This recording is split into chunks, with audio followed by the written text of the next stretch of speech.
kita akan melangkah berikutnya, ya, di banyak sekali kasus orang-orang yang mengalami sakit, ya, entah itu kanker, entah itu hipertensi, entah itu sakit gula, liver dan lain-lain. Mereka diharapkan untuk memperhatikan berat badan tubuh.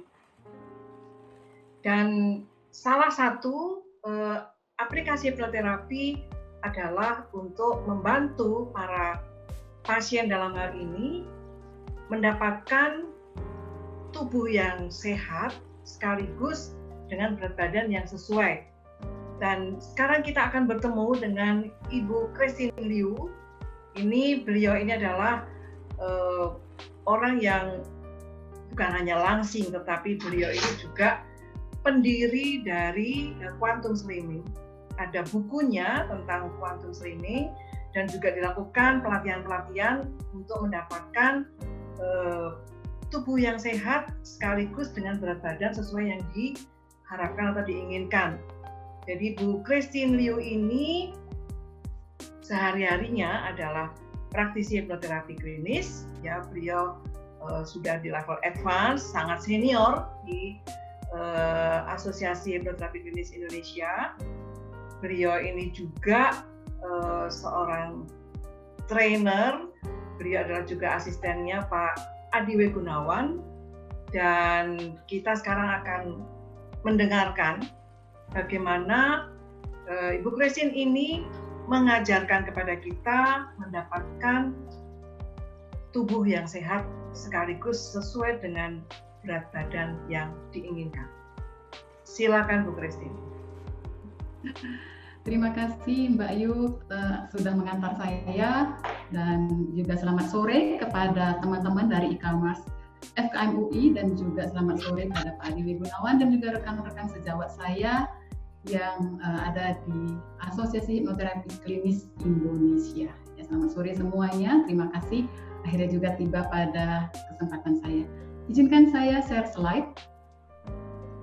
Nah, ini topiknya yang saya bawakan adalah tubuh sehat dan langsing berawal dari pikiran. Tapi karena waktunya sangat singkat, saya akan memberikan nanti pada akhir pemaparan materi saya, kita semua akan mendapatkan sebuah wawasan baru tentang sebuah terobosan untuk mengatasi masalah berat badan dengan lebih mudah. Seperti apa perjalanan kita? Nah, teman-teman, saya ingin bertanya lebih dulu. Apa kabar sih masalah obesitas di Indonesia ini? Apakah masalah obesitas ini menjadi perhatian banyak orang, banyak pihak, terutama juga kita masing-masing ini? Jadi ini data yang saya ambil dari riset kesehatan dasar. Intinya dari 10 tahun belakangan ini angka kenaikan penderita atau penderita obesitas, saya katakan penderita karena obesitas itu sebenarnya kita tidak bisa menganggap bahwa masalah obesitas itu hanya masalah penampilan. Itu naik jadi 2 kali lipat, dan ini tentu harus menjadi perhatian kita bersama. Itu tahun 2018. Lalu bagaimana tahun 2020? Bagaimana tahun yang akan datang semuanya? Teman-teman, semua ini akan turun, akan berhenti apabila kita semua mengambil tempat, mengambil posisi untuk peduli masalah kesehatan. Seberapa serius masalah obesitas? Saya mulai tertarik dan mulai menjalani dan mendalami dunia pelangsingan ini di tahun 2012. Dan kebanyakan orang, 80% orang yang datang ke saya itu untuk mengatasi masalah berat badannya bukan karena alasan kesehatan, bukan karena sadar bahwasanya ini adalah ada masalah kesehatan yang mengganggu saya, melainkan lebih kepada karena ingin tampil lebih cantik, lebih langsing. Ya, masalah kesehatan justru diletakkan di nomor sekian. Tetapi yang tidak disadari oleh orang-orang adalah bahwa obesitas ini juga dapat memicu. Jadi dia tidak bisa berdiri sendiri, seringkali juga dia datang bersama penyakit diabetes, kanker, bahkan penyakit kardiovaskular. Ya, banyak orang berpikir obesitas tidak bisa membunuh, siapa bilang. Jadi ya hati-hati juga karena obesitas ini punya banyak teman. Kita belum mengatakan bahwa dalam kehidupan sehari-hari orang-orang yang mengalami obesitas ini akan mengalami permasalahan di tulangnya. Jadi ini benar-benar harus kita bergerak bersama. Dari semua literatur yang saya baca, ya literatur ini biasanya menawarkan sebuah solusi-solusi yang kelihatannya menjadi sebuah terobosan yang luar biasa. Tetapi kalau saya kompilasikan, sebenarnya masalah penyebab berat badan ini ada dua saja. Ya, yang pertama adalah soal berapa banyak makan yang masuk dan gerak yang keluar. Kemudian yang kedua adalah masalah metabolisme. Kita lihat apabila intake-nya ya atau yang dimakan itu lebih besar daripada yang dikeluarkan, maka berat badan itu akan bertambah. Lalu apabila yang dimakan ini lebih sedikit daripada yang dikeluarkan, energi yang dikeluarkan, maka berat badannya akan turun. Maka untuk kasus-kasus orang yang dimana mengalami kelebihan berat badan, yang karena dia lebih banyak makan daripada gerak, disarankanlah dia diet atau mengurangi makan atau mengatur pola makannya.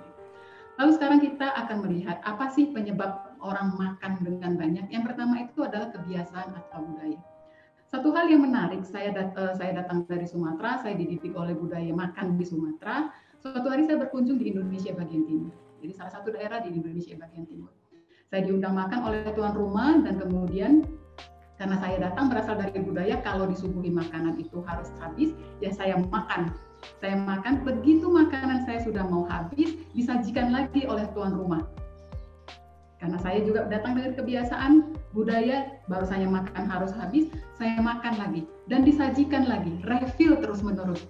Sampai akhirnya saya mengatakan cukup. Dia bilang, iya, soalnya saya lihat ibu kelaparan. Ibu makan semua yang kami sajikan. Di sini, tuan rumah itu akan malu sekali jika makanan yang disajikan di meja makan itu habis. Untuk itulah kami terus-menerus memesan makanan.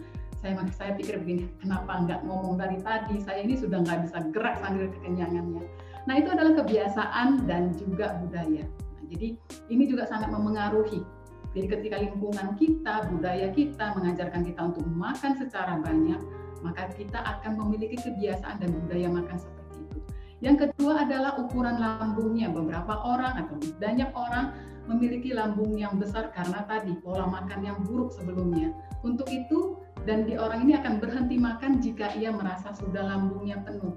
Padahal dalam kondisi lambung yang penuh ini sebenarnya kalori yang sudah masuk ke tubuhnya itu sudah berlebih-lebih. Nah, ini yang tidak disadari ya. Kemudian juga stres. Stres ini sangat memicu pola makan yang buruk. Saya selalu bertanya, siapa yang kalau stres, mengalami stres di sini, lalu mulai cari ketimun, wortel, atau seledri untuk dicambil? Gak ada. Yang kita cambil selalu coklat, es krim, keripik, ya, kemudian kue yang manis-manis, yang pedas-pedas, dan sebagainya. Karena apa? Karena memang makanan seperti itu yang berharga, yang menjadi reward system bagi di otak kita. Dan sehingga mengalihkan, bukan menyelesaikan, tapi mengalihkan sejenak dari tekanan atau stres yang dialami. Permasalahannya adalah makanan-makanan ini mengandung ekstra kalori yang tidak pernah dibutuhkan oleh tubuh. Sehingga ekstra kalori ini akan tersimpan di dalam lemak. Yang keempat adalah trauma. Nanti di slide berikutnya saya akan menceritakan trauma seperti apa yang bisa terjadi dalam hidup seseorang dan menciptakan sebuah pola makan. Kemudian juga sama dengan belief ya. Nanti akan saya jelaskan di slide berikutnya. Kalau tadi kita sudah bicara tentang intake dan outtake, sekarang kita bicara tentang metabolisme. Kalau kita bicara tentang metabolisme, maka kita harus membicarakan tentang hormon juga. Tubuh manusia kita punya 3 jenis hormon yang penyimpan lemak. Artinya kalau hormon ini ada di dalam tubuh kita, maka tubuh kita berubah menjadi modenya adalah mode menyimpan banyak lemak. Apa saja hormonnya? Yaitu hormon kortisol, yaitu hormon stres, sekali lagi. Dan kemudian insulin, ini berhubungan dengan seberapa banyak karbohidrat sederhana yang kita konsumsi. Dan kemudian juga estrogen, ini adalah hormon yang ada di tubuh wanita. Kemudian berita baiknya adalah manusia kita punya 6 jenis hormon pembakar lemak. Bukankah ini berita yang sangat menyenangkan? Karena artinya tubuh kita manusia ini didesain memang untuk menggunakan lemak yang ada di tubuh kita. Lalu apa yang membuat si hormon pembakar lemak ini tidak berfungsi? Yaitu karena hadirnya 3 jenis hormon penyimpan lemak ini. Jadi apabila salah satu atau bahkan ketiganya dari ketiga hormon penyimpan lemak ini aktif di dalam tubuh kita, maka yang 6 ini, yang banyak ini akan langsung off secara otomatis. Lalu apa yang dilakukan oleh banyak orang? Saat ini banyak sekali orang-orang yang sibuk fokus dengan bagaimana caranya untuk saya mengaktifkan, menaikkan, meningkatkan hormon pembakar lemak saya. Oh, diet ketat, suntik hormon, minum suplemen, minum vitamin. Ini adalah upaya-upaya yang dilakukan oleh orang-orang untuk meningkatkan hormon-hormon pembakar lemak ini. Satu hal yang dilupakan oleh orang-orang adalah bahwa untuk meningkatkan hormon pembakar lemak ini secara alamiah cukup menurunkan 3 jenis hormon penyimpan lemak ini. Maka secara otomatis juga hormon pembakar lemak ini menjadi aktif. Ya, semudah itu teorinya, teman-teman. Dan semudah itu juga praktiknya. Saya melalui Quantum Slimming, saya berfokus kepada bagaimana menurunkan hormon-hormon penyimpan lemak ini. Oke. Nah, solusinya apa? Baik tadi orang yang mengalami masalah kelebihan berat badan ini, baik karena intake outtake-nya, baik karena metabolismenya, solusinya ya satu, ubah gaya hidupnya. Gaya hidupnya seperti apa yang diubah? Setiap orang punya gaya hidup yang berbeda-beda. Untuk itu ketika dia ingin mengubah bentuk tubuhnya, ingin memperoleh kesehatan, yang dia harus bercermin adalah kebiasaan apa yang saya punya, gaya hidup seperti apa yang saya punya. Itulah yang harus dia ubah untuk sejalan dengan nilai-nilai yang bisa menyehatkan bagi tubuhnya. Oke, sekarang kisah di balik gaya hidup. Mengubah gaya hidup tidak semudah membalikkan telapak tangan. Bahkan untuk orang-orang yang telah memiliki niat yang sungguh-sungguh sekalipun, gaya hidup ini tidak mudah diubah begitu saja. Sebenarnya karena apa? Karena di balik gaya hidup itu ada kisah-kisah, ada trauma-trauma, ada kejadian-kejadian yang menyumbang sebuah program yang tertanam di dalam pikiran, lebih tepatnya pikiran bawah sadar, sehingga pikiran bawah sadar secara otomatis menjalankan program tersebut. Oke, saya akan ceritakan beberapa kasus. Semua nama-nama yang saya sebut ini adalah nama-nama yang sudah saya samarkan. Sebutkan saja namanya Gita. Gita ini dia menjadi gemuk karena asal selamat. Jadi Gita ini dia sudah sakit dan kemudian juga dia obesitas. Kemudian dia hanya tidur saja, dia tidak bisa ngapa-ngapain. Dan dokter mengatakan bahwa untuk membuat dia lebih sehat, dia harus lebih turun, berat badannya juga turun. Untuk dia berolahraga tidak memungkinkan. Yang dia memungkinkan pada saat itu adalah diet, dan dokter membantu dia dengan memberikan obat-obat untuk merangsang pembakaran lemak di tubuhnya atau penggunaan lemak di dalam tubuhnya. Apa yang terjadi setelah Gita ini mengkonsumsi obat-obat demikian? Ternyata berat badannya tidak berubah, tidak turun, bahkan bertambah. Ini menjadi sesuatu yang mengherankan. Lalu saya diminta untuk menangani Gita. Apa yang terjadi setelah saya menemukan ternyata ada kejadian di dalam pikiran bawah sadarnya. Gita kecil ini adalah Gita yang kurus, tetapi dia sering dipukul oleh ayahnya karena ayahnya punya perilaku yang physical abusive. Kemudian juga dia dipukuli oleh kakak-kakaknya. Lalu Gita kecil mengambil sebuah konklusi, sebuah solusi. Pikiran bawah sadarnya melindungi dia dengan memberikan sebuah solusi yang menurut dia sangat solutif, yaitu kalau badan saya besar, maka saya tidak akan dipukul lagi. Sejak itu Gita kecil mulai rajin makan, dan benar ketika dia gemuk, kakak-kakaknya tidak berani memukul dia lagi. Dan artinya terkonfirmasilah bahwa kalau badan saya besar, ya saya tidak akan dipukul. Kembali lagi ke masa depan Gita. Apa yang membuat Gita meskipun sudah diet, meskipun sudah mengkonsumsi obat-obat yang untuk menggunakan tubuhnya, menggunakan lemaknya, dia tetap tidak turun berat badannya. Karena saat dia sakit, ibunya menjadi pemarah, kesel sama dia. Dan ibunya mulai mukul dia. Program tadi yang dari kecil tertanam, kalau dipukul orang itu tidak aman, supaya aman badannya harus gemuk, itu kembali aktif. Maka dengan diet, dengan obat yang sudah dia miliki, hal tersebut sama sekali tidak lagi mempengaruhi. Karena apa? Karena program di pikiran bawah sadarnya aktif. Pikiran bawah sadarnya menjaga Gita dengan membuatnya lebih besar. Kemudian yang kedua, sebut saja namanya Mimi. Jadi Mimi ini setiap harinya dia minum 6-7 botol minuman-minuman yang manis. Anda sebut saja semua merek minuman-minuman manis, semua dia minum. Kenapa? Karena dia merasa hidupnya pahit.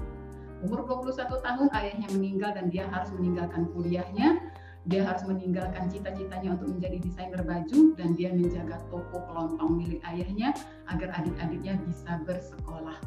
Dia merasa hidup tersebut bukanlah hidup yang dia inginkan. Dia merasa hidup yang seperti itu adalah hidup yang pahit. Untuk itu dia perlu memaniskan hidupnya dengan mengkonsumsi, dengan meminum minuman-minuman yang manis-manis. Nah, kemudian ada lagi kasusnya Michael. Michael ini sangat sayang pada papanya, tetapi papanya sangat sibuk sekali. Bahkan papanya tidak pernah hadir di ulang tahunnya Michael. Suatu hari papanya berjanji ulang tahunnya tahun ini papanya pasti datang. Ternyata tidak juga datang. Sejak dari situ kekecewaannya yang mendalam membuat Michael mengambil kesimpulan. Oke, supaya papa saya tetap ada, supaya papa saya tetap hadir di dalam hidup saya harus menciptakan papa di dalam diri saya sendiri. Sejak itu Michael menjadi semakin gemuk, semakin menggemuk. Dan setiap orang mengatakan begini, wah Michael mirip papa ya, Michael mirip papa ya. Setiap kali orang mengatakan demikian, dia merasa ada papa di dalam diri saya. Dia merasa fulfill, dia merasa disayangi. Itu kasus Michael. Kemudian ada lagi, sudah diet tapi tetap gemuk karena dia pernah dilecehkan. Jadi pelecehan seksual yang pernah terjadi ke dalam hidupnya, itu membuat pikiran bawah sadarnya melindungi dia dengan cara membuat dia gemuk. Karena bagi pikiran bawah sadarnya, dia dilecehkan karena dia cantik. Untuk itu supaya membuat dia jelek, badannya juga dibuat jelek, dibuat gemuk. Dengan demikian, maka pelecehan itu tidak terjadi. Makanya ketika dia mau menikah dan dia harus dilangsingkan tubuhnya, dia mau diet seperti apapun tidak bisa. Karena pikiran bawah sadarnya mengatakan, no, nanti kalau kamu langsing kamu dilecehkan lagi. Kamu harus tetap gemuk. Itu pikiran bawah sadarnya. Jadi makanya dia diet sehari, bolong 5 hari. Ya. Nanti dia turun 1 kilo, naik 3 kilo. Karena pikiran bawah sadarnya mengatakan tidak boleh langsing. Ya. Kemudian makan banyak supaya tetap disayang sama mama dan papa. Ini terjadi pada seorang klien saya yang waktu kecilnya dia diancam. Ayo makan, kalau kamu nggak makan, oma nggak sayang sama kamu. Mama papa juga nggak sayang sama kamu. Anak ini jadi mengerti bahwa saya harus makan supaya disayangi. Pada saat dia dewasa dan dia merasa dirinya kesendirian, kesepian, maka supaya dia mendapatkan cinta dan sayang dari orang-orang di sekitarnya, dia harus makan. Sesederhana itu bagi pikiran bawah sadar kita untuk menyelesaikan sebuah masalah. Lalu kasus yang terakhir ini terjadi oleh seorang selebgram. Ya, selebgram. Dia ingin tentu tampilannya bagus. Ini sudah kemana-mana. Dia katakan, Bu Christine, sebut saja semua produk, semua metode pelangsingan. Saya sudah jalankan dan nggak bisa. Kenapa? Karena memang pikiran bawah sadarnya melindungi dia. Jadi yang terjadi adalah waktu SMP, dia dirundung, dia dibully. Kenapa? Semua waktu itu dia menjadi anak baru di sekolah itu. Tiba-tiba satu hari seluruh temannya tidak mau menemani dia. Dia tidak mau berteman dengan dia dan dia merasa kesepian. Di situ pikiran bawah sadarnya mengatakan begini. Oh, itu karena kamu cantik. Coba kamu jelek, pasti teman-teman kamu nggak akan iri. Sejak dari situ pikiran bawah sadarnya membuat dia gemuk. Sekarang dia sudah mau selebgram, pikiran bawah sadarnya mikir mah nggak ngaruh. Nanti kalau kamu kurus lagi, langsing lagi, nanti banyak orang-orang iri sama kamu dan itu nggak bagus, itu menyakitkan. Jadi lebih bagus kamu tetap seperti ini. Inilah yang ada di balik kisah-kisah trauma-trauma yang ada di balik sebuah perubahan gaya hidup. Apakah pikiran bawah sadarnya serta-merta bisa mengubah gaya hidupnya seperti itu saja? Tidak bisa, karena ada value, ada belief yang ditahan, yang dipegang oleh pikiran bawah sadarnya yang membuat seseorang itu tetap harus demikian. Oke, ini cara sulit untuk berubah. Selama ini kita menggunakan willpower, pikiran sadarnya diedukasi, pikiran sadarnya diancam, harus langsing, kalau nggak langsing nanti nggak cantik, kalau nggak langsing nanti nggak sehat, kalau nggak langsing nanti sakit, dan sebagainya dan sebagainya. Lalu kemudian digunakan willpower untuk mengubah, entah itu diet, entah itu olahraga. Tapi willpower ini adalah produk dari pikiran sadar. Dia tidak bisa langsung serta-merta tembus ke pikiran bawah sadar karena ada faktor kritis atau critical factor yang menghalangi. Sehingga program ini, gaya hidup baru ini tidak bisa langsung serta-merta menembus dan dijalankan di pikiran bawah sadar. Jadi sehingga artinya yang terjadi apa? Yang mental. Makanya dia tidak bisa konsisten melakukan perubahan gaya hidup. Ada apa sih dengan pikiran bawah sadar sebenarnya? Ini dari hasil, penelitian dari sebuah abstrak, yang dilakukan tahun 2005 ya oleh Marianne Zegedi Mazda. Di sini disimpulkan bahwa cognitive neuroscientist menemukan bahwa pikiran bawah sadar bertanggung jawab memengaruhi dan juga proses dan hasil dari 95 hingga 99% aktivitas berpikir, dan demikian juga menentukan hampir semua keputusan, tindakan, emosi, dan perilaku manusia. Teman-teman, ini 95 hingga 99%. Ini bukan angka yang kecil bagi pikiran bawah sadar untuk memberikan sebuah pengaruh dalam kehidupan. Kalau dianalogikan ya seperti ini, kira-kira kalau dua sumo ini ya maju ya, kemudian di dalam sebuah battle, kira-kira mana yang menang? Tentu sumo yang besar. Nah, pikiran bawah sadar Anda adalah, pikiran bawah sadar kita semua adalah si sumo besar ini. Pikiran sadar kita adalah si sumo kecil ini. Tadi rekan saya Dr. Mia sudah sekilas memaparkan hal ini. Saya yang sedikit saja. Tadi kalau Dr. Mia, rekan saya menyampaikan konten-konten produk-produk yang ada di pikiran bawah sadar, saya ingin menekankan bahwa yang ada di pikiran sadar, yaitu analitis ya tadi. Sudah diberikan alasan, sudah diberikan konsep, data, informasi bahwasanya obesitas itu harus diatasi, tapi tidak bisa. Termasuk willpower juga, itu adalah produk dari pikiran sadar. Makanya kenapa dengan menggunakan 3 elemen atau 4 elemen tadi itu tidak akan mungkin ya untuk kita bisa mengubah apa yang ada di dalam pikiran bawah sadar. Sementara di pikiran bawah sadar itu ada belief, ada value seperti yang saya ceritakan contoh-contoh tadi. Sebagai pikiran bawah sadarnya telah memiliki konsep rasa aman tersendiri. Jadi ketika ada perubahan gaya hidup yang berpotensi untuk mengubah rasa aman ini, maka dia itu akan diterminasi oleh pikiran bawah sadar.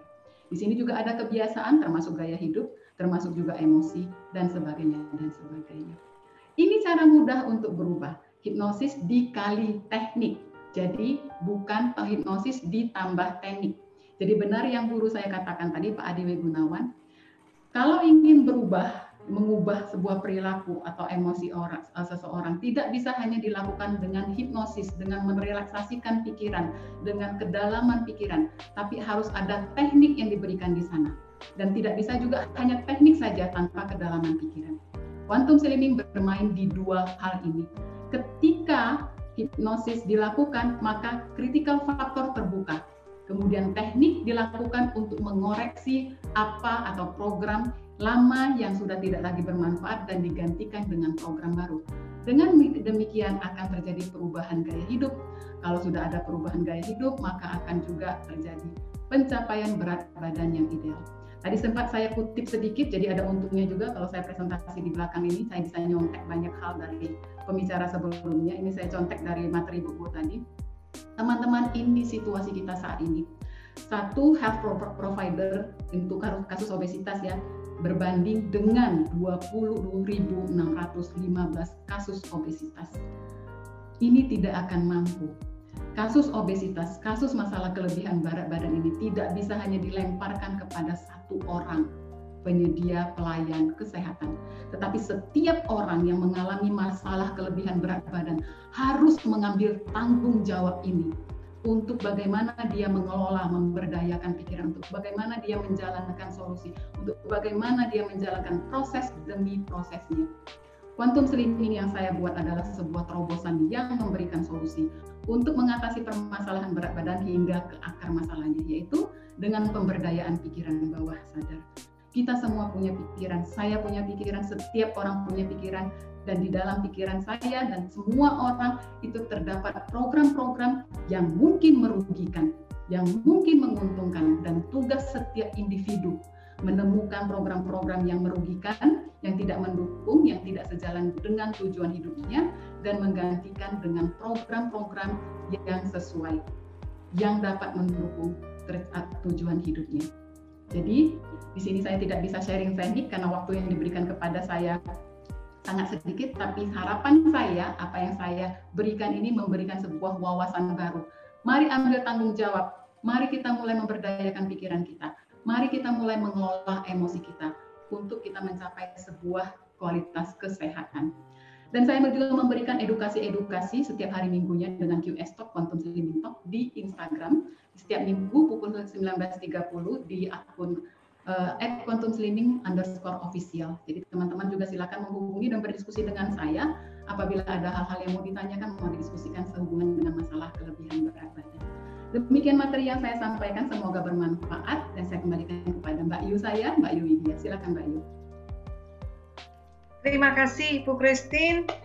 Bapak Ibu sekalian, dalam waktu yang sekitar 20 menit, kita sekarang menjadi tahu ya, kenapa menjadi sulit untuk mendapatkan berat badan seperti yang diinginkan, karena pada umumnya kebanyakan orang itu salah alamat. Salah alamatnya adalah yang harus diurus ada di bawah sadar, yang diurus adalah yang kelihatan. Ya, jadi salah alamat makanya nggak langsing-langsing. Jadi kalau sekarang sudah tahu alamat yang tepat, apa yang harus diurus supaya menjadi efektif dan sekaligus menjadi efisien.